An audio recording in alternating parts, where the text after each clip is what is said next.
हम investigation team ने कौमी एयरलाइन की हतमी निजकारी प्लान की कॉपी हासिल कर ली। पीआईए का रवां साल का रेवेन्यू 5 अरब डॉलर से ज़ायद प्रोजेक्ट किया गया। तफसीलात के मुताबिक 2028 तक पीआईए का रेवेन्यू 6.5 अरब तक जाने की तवक्का है। पीआईए का मजमूई खसारा 830 अरब रुपए है, जो होल्डिंग कंपनी को शिफ्ट किया जाएगा।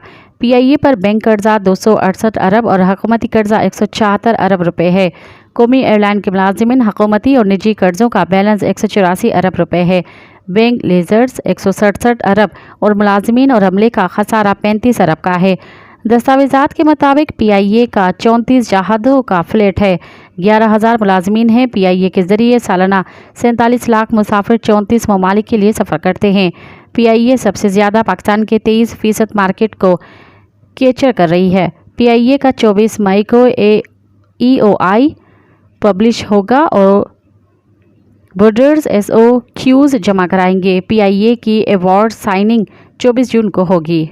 मज़ीद ख़बरन ऐं तफ़सीलात लाइ विज़िट कयो असांजी वेबसाइट www.awamiNewsHD.com ऐं ॾिसंदा रहो अवामी न्यूज़ HD।